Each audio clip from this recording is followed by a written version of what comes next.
Picture this. You're a young bride named Margot, barely 15 winters old, standing in the doorway of a stone cottage in 1347 AD. Your new husband, Henrik, approaches your marriage bed. The rushes beneath your bare feet crackle with each nervous step. Candlelight flickers across his weathered face. He's nearly twice your age, chosen by your father for his 3 pigs and half an acre of barley. Your hands shake as you clutch the rough woolen shift your mother stitched for this very night. The same one she wore, and her mother before her. Through the thin walls, you can hear his friends outside, drunk on ale, ma, shouting crude encouragements and beating pots with wooden spoons. They won't leave until they hear proof of consummation. Your breath comes in short gasps as Henrik's calloused fingers reach for the leather cord at your throat. And you wonder if your mother's whispered warnings about wifely duties could possibly prepare you for what's about to happen in this cramped, smoky room that smells of wet wool and unwashed bodies. This is not a love story. This is the reality of medieval intimacy. A world where sexual practices were shaped by superstition, religious terror, and survival instincts that would seem utterly foreign to our modern understanding of romance and desire. Before diving into these forgotten stories of survival and suffering, if you enjoy learning about the hidden truths of history, consider hitting that like button and subscribing for more content like this. And please comment below to let me know where you're listening from. I find it incredible that we're exploring these ancient stories together from different parts of the world, connected across time and space by our shared curiosity about the past. Share your commitment with the phrase, "I practice inner strength," in the comments, and let's embark on this mysterious historical journey to reconnect with our own truth. Ready? Let's begin. The medieval bedroom was a battlefield where bodies became political territories, where the church's doctrine clashed with pagan traditions, and where the most intimate moments of human life were governed by rules so bizarre and restrictive that they would make a modern person's skin crawl. These weren't just personal choices, they were matters of eternal salvation, family honor, and literally life and death. Let me take you back to Margot's world, where the concept of marital rape didn't exist because wives were property, where menstrual blood was considered so dangerous it could kill crops, and where the wrong sexual position could damn your soul to hell for eternity. In medieval Europe, the marriage bed was never truly private. The community, the church, and ancient superstitions all had a stake in what happened between husband and wife. When Margot married Henrik in that autumn of 1347 AD, their union wasn't celebrated with champagne and dancing. It was a business transaction sealed with bodily fluids, witnessed by neighbors who had every right to demand proof of consummation. The wedding night ritual began long before the couple touched. First came the bedding ceremony, where the wedding guests would literally drag the bride and groom to their chamber, undress them while singing bawdy songs, and then stand outside the door listening for the sounds that would confirm the marriage was legally binding. Henrik's friends wouldn't leave until they heard Margot's cries of pain, proof that her hymen had been broken, and the marriage consummated. But here's where medieval intimacy gets truly bizarre. The church taught that even married couples could commit mortal sins in their own beds. Saint Jerome, writing in the 4th century AD, declared that a man who loves his wife too ardently is an adulterer. The church fathers believed that excessive pleasure, even within marriage, was a corruption of the soul. This wasn't merely theological theory, it shaped every aspect of medieval sexual practice. Thomas Aquinas, the great medieval theologian, laid out explicit rules for married couples in his Summa Theologica around 1265 AD. Sexual intercourse was only acceptable on certain days of the week, during certain seasons. And in one specific position, man on top, woman beneath, face to face. Any deviation was considered against nature and therefore sinful. Oral sex was forbidden entirely, as was sex during menstruation, pregnancy, or while breastfeeding. The church calculated that if all these rules were followed, married couples would only be able to have sex about 50 days per year. Margot would have learned these rules from her mother, who who learned them from the village priest during confession. The weight of eternal damnation hung over every intimate moment. When Henrik reached for her on a forbidden Wednesday during Lent, she faced an impossible choice: submit to her husband's will and risk her soul, or refuse and face his wrath in a world where domestic violence was not only legal but expected. The medieval understanding of female sexuality was built on fundamental misunderstandings that would persist for centuries. Medical texts from the period, influenced by ancient Greek and Roman sources, taught that women were essentially defective men. Their sexual organs were simply inverted versions of male genitalia. The vagina was considered an inside-out penis, and the ovaries were internal testicles, but this wasn't mere ignorance, it was codified medical knowledge taught in universities across Europe. These beliefs had profound consequences for how medieval people understood female desire and pleasure. The physician Constantine the African, writing in the 11th century AD, claimed that women experienced sexual pleasure differently than men. They required prolonged stimulation and multiple climaxes to conceive. This led to the bizarre medical belief that rape couldn't result in pregnancy because the woman couldn't achieve the necessary pleasure. If a woman became pregnant after sexual assault, medieval courts often took it as evidence that she had enjoyed the experience and was therefore partially responsible. Margot's mother might have warned her about the wandering womb, a condition medieval physicians believed could cause hysteria, madness, and even death. They thought the uterus could literally move around inside a woman's body, traveling upward to strangle her heart, or downward to escape through her vagina. Treatments included fumigating the vagina with pleasant smells to lure the womb back into place, or applying foul-smelling substances to the nose to drive it downward. The medieval period inherited a complex web of fertility beliefs from pagan traditions that the church never quite managed to eradicate. Village-wise women, often branded as witches by later generations, maintained an underground knowledge of herbs, rituals, and practices designed to encourage conception, prevent pregnancy, or ensure the birth of male children. In the forests surrounding Margot's village, women would gather specific plants under the full moon. Pennyroyal and tansy were brewed into teas that could prevent pregnancy, though the dosage between contraception and death was perilously thin.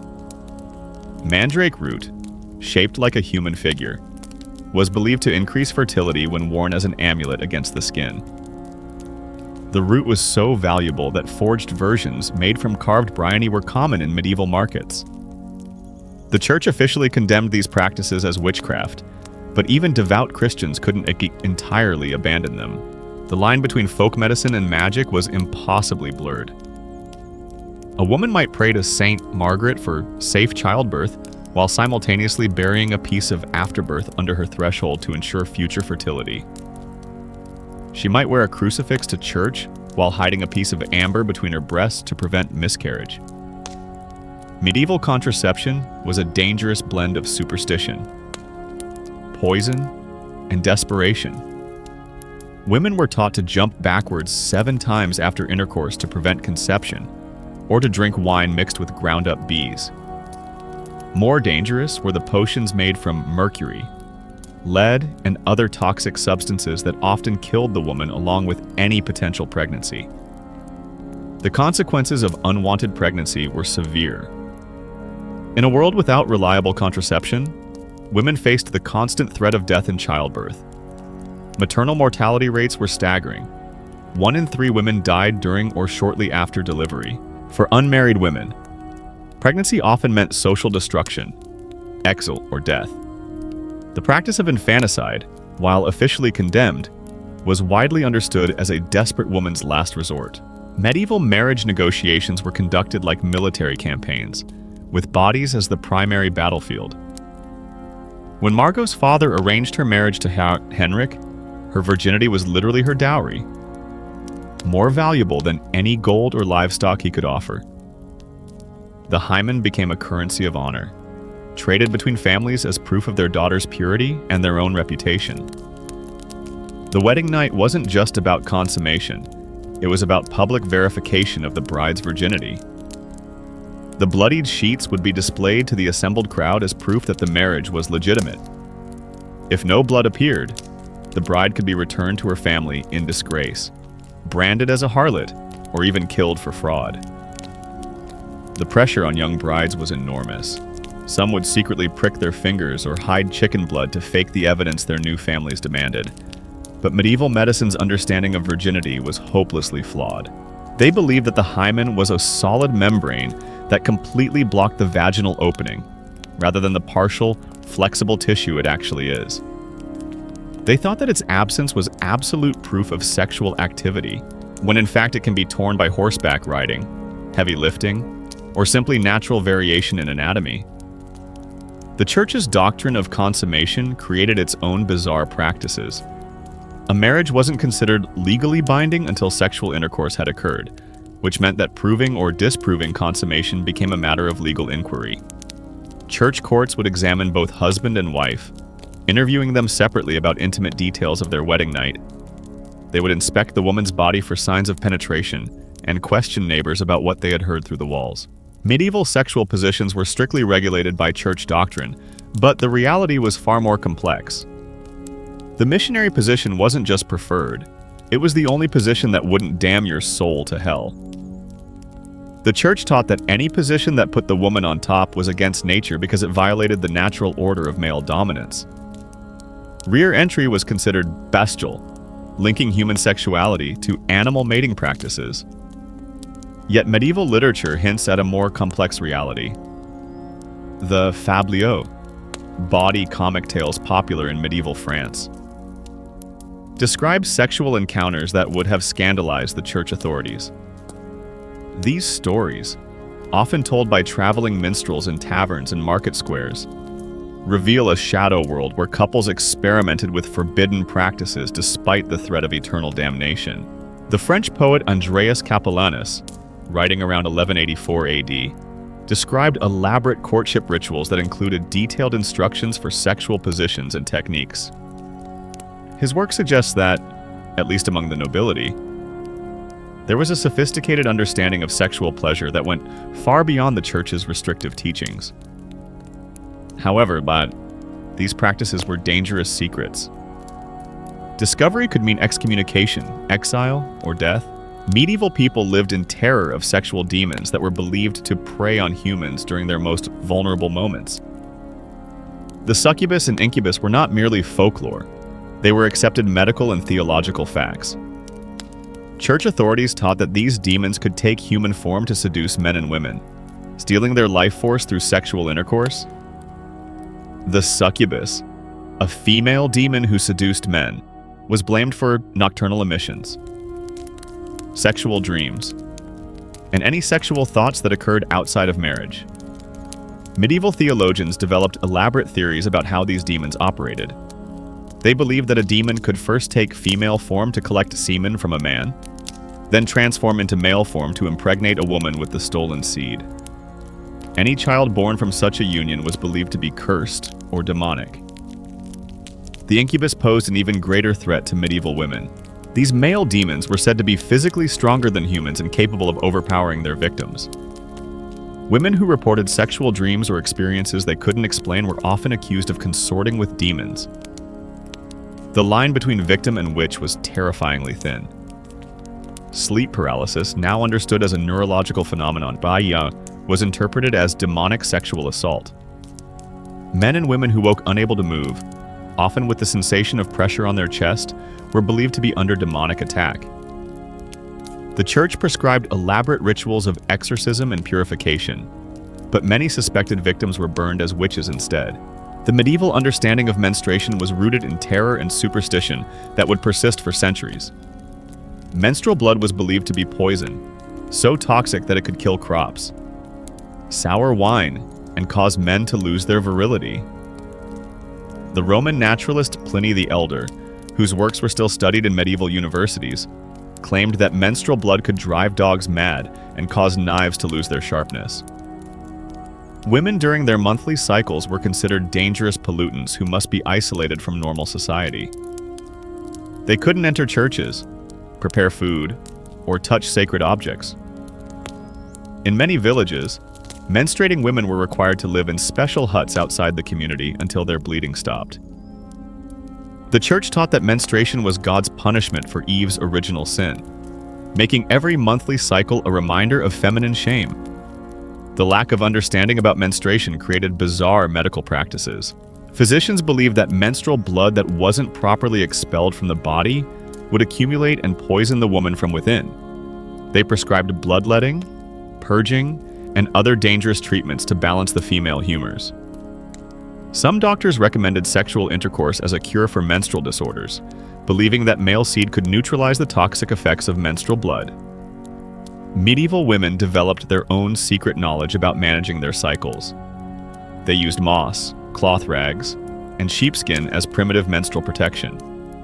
They tracked their cycles by lunar phases and developed herbal remedies to ease cramps and regulate their flow.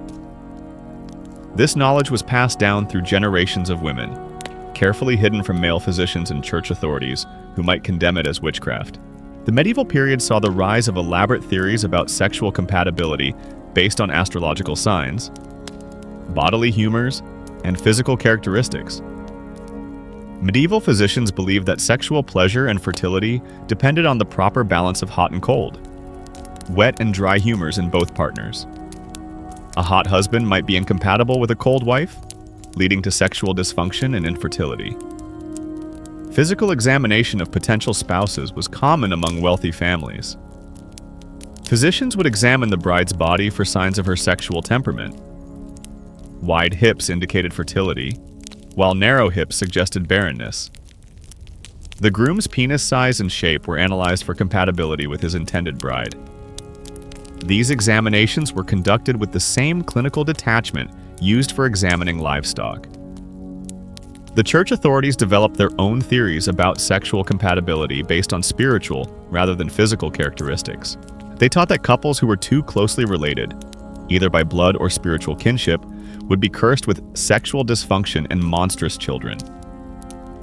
The complex rules of consanguinity meant that many medieval marriages were later annulled when previously unknown family connections were discovered.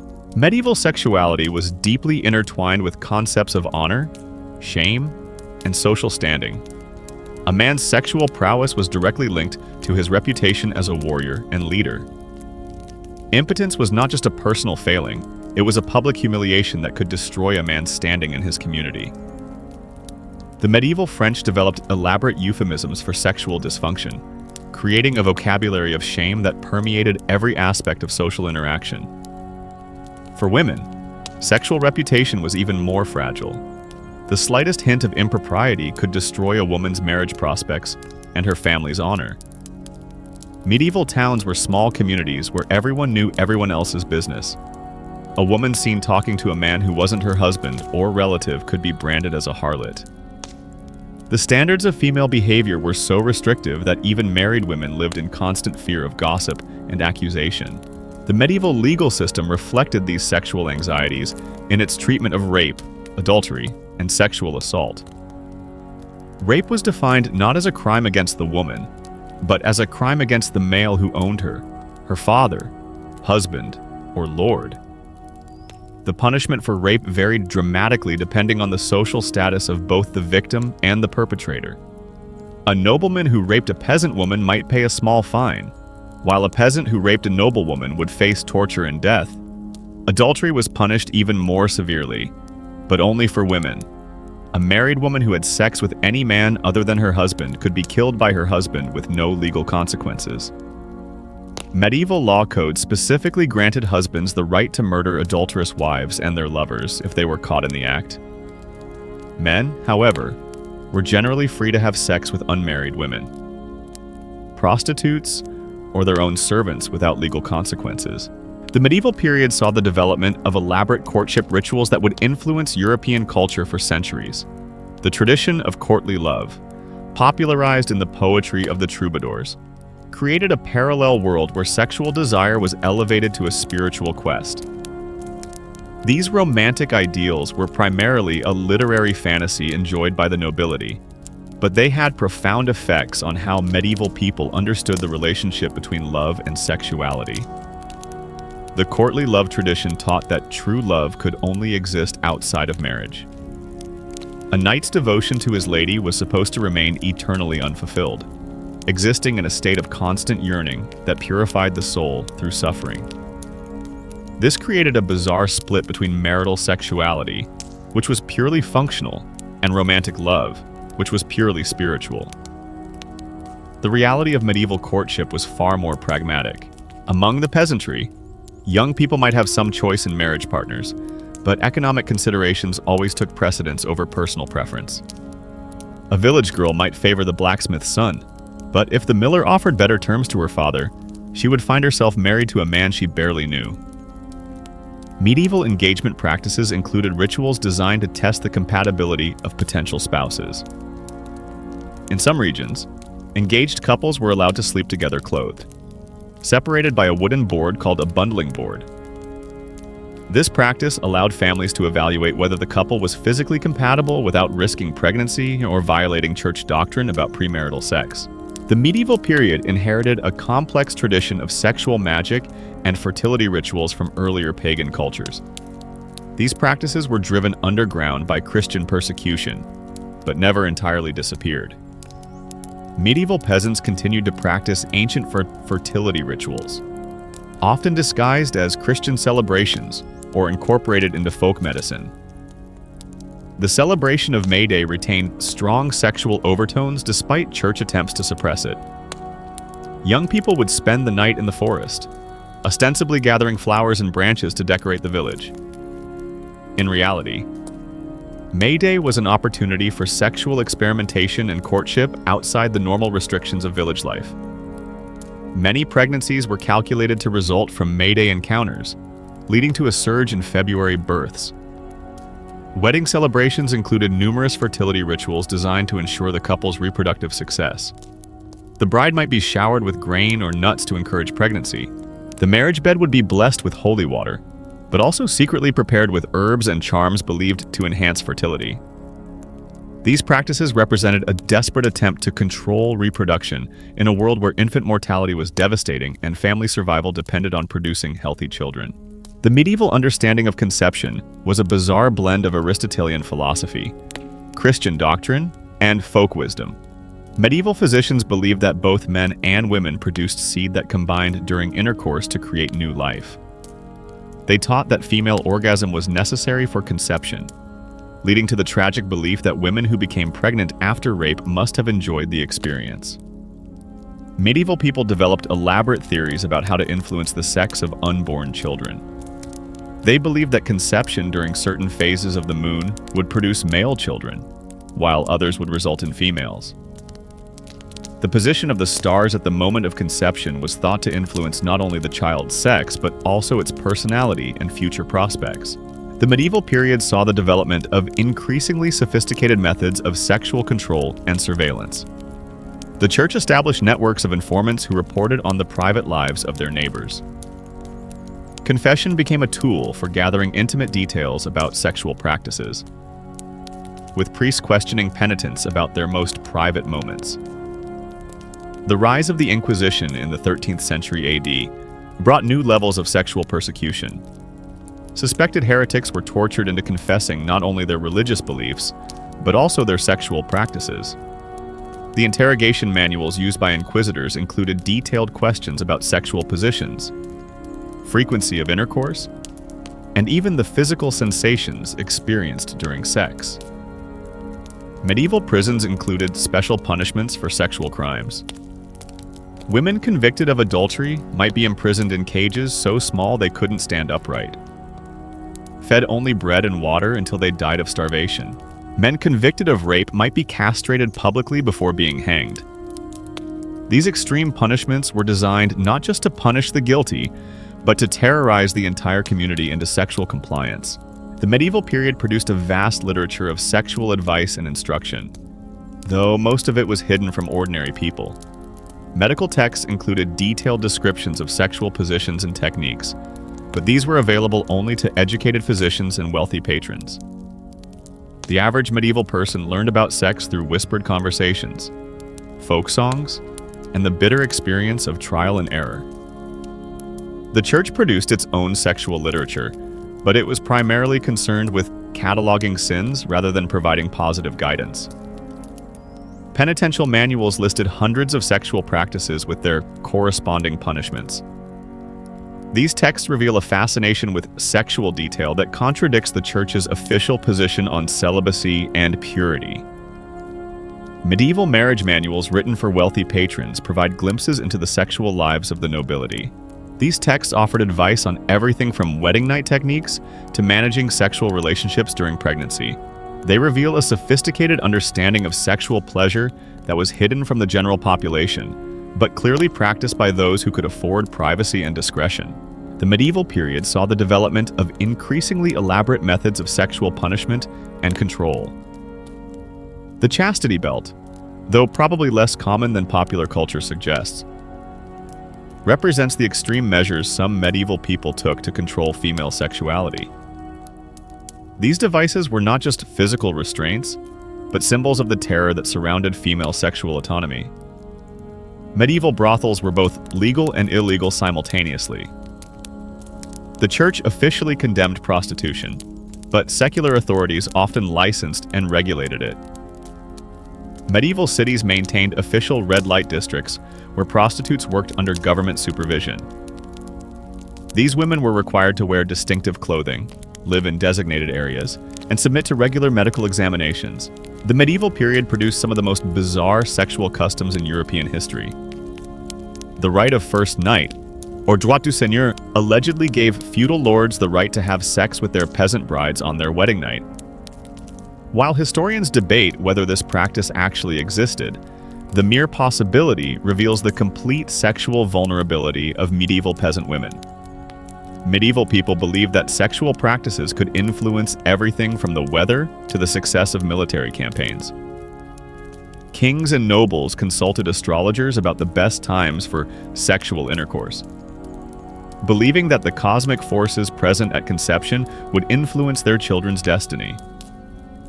Army commanders might order their soldiers to abstain from sex before battle, believing that sexual activity would drain their martial vigor.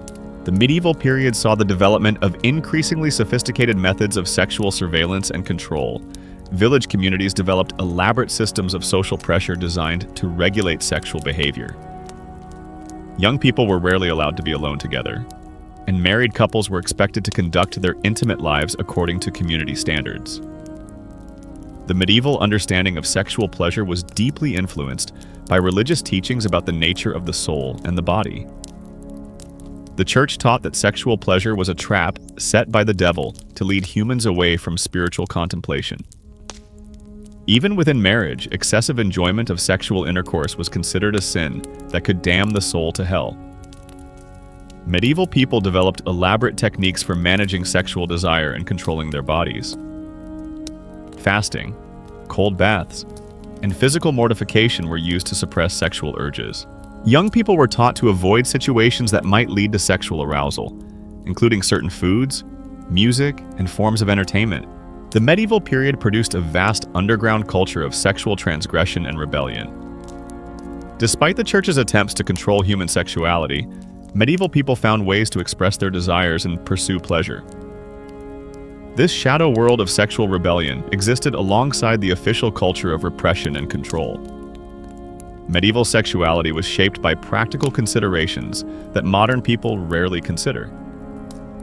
The lack of privacy in medieval homes meant that sexual intercourse often occurred in spaces shared with children, servants, and extended family members. The sounds and smells of sexual activity were part of daily life in ways that would shock modern sensibilities. The medieval period saw the development of increasingly complex relationships between sexuality and social class. The sexual privileges of the nobility were part of their broader pattern of social domination. Lords and ladies had access to private chambers, exotic foods, and leisure time that allowed them to explore sexual pleasure in ways that were impossible for peasants. Medieval marriage was ultimately about survival rather than love or sexual satisfaction. In a world where life expectancy was short and infant mortality was high, the primary purpose of marriage was to produce children who could carry on the family name and work the land.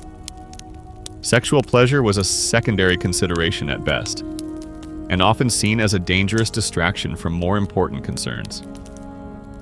The medieval period produced some of the most destructive sexual customs in European history. But it also saw the development of sophisticated forms of sexual resistance and rebellion. Medieval people found ways to pursue pleasure and express their desires despite the overwhelming social pressure to conform to religious and social expectations. As we return to Margot in her stone cottage, Henrik's hands still reaching for her in the flickering candlelight, we can understand her terror, not just as personal fear, but as the weight of an entire culture's sexual anxieties pressed down upon her young shoulders. She carries the burden of religious doctrine, family honor, community surveillance, and her own desperate desire for survival in a world that offers her no protection. The medieval period reminds us that human sexuality has always been shaped by power, fear, and social control. The bizarre practices and beliefs of medieval people seem alien to us now, but they emerged from the same fundamental human needs and desires that drive sexual behavior in every era. Understanding medieval sexuality helps us recognize how our own sexual culture reflects the power structures and social anxieties of our time. Medieval intimacy was never truly intimate. It was always public, always political, always dangerous. The bedroom was a battlefield where souls were won and lost, where family honor was defended or destroyed, where the most private moments of human life were governed by rules that seemed designed to eliminate pleasure and maximize suffering. The medieval period produced some of the most restrictive sexual customs in European history, but it also reveals the incredible resilience of human sexual desire. Despite centuries of religious persecution, social control, and legal punishment, medieval people found ways to pursue love, pleasure, and intimate connection. Their stories remind us that sexuality is one of the most fundamental aspects of human experience, too powerful to be completely controlled by any system of authority. The strange and often disturbing sexual practices of medieval Europe were not simply the result of ignorance or superstition. They emerged from a complex interaction of religious doctrine, social structure, economic necessity, and genuine human need. Understanding these practices helps us appreciate both how far we have come and how many of the same underlying tensions continue to shape human sexuality today. In the end, the medieval period teaches us that sexuality is always political, always dangerous, and always essential to human experience. The bizarre, intimate practices of medieval people were their attempts to navigate these eternal tensions between desire and control, pleasure and danger, love and survival. Their struggles remind us that the quest for sexual freedom and authentic intimacy is not a modern invention, but an ancient human aspiration that transcends any particular historical moment. The candlelight still flickers across Henrik's weathered face as he reaches for young Margot. But now we understand that this moment contains the entire weight of medieval sexual culture. The fear, the superstition, the desperate hope for survival, and the eternal human longing for connection despite impossible odds. In her trembling hands. Don't miss out on more captivating journeys through the past. Be sure to like, share, and subscribe to Historical Mysteries for more untold stories that challenge our modern perspectives.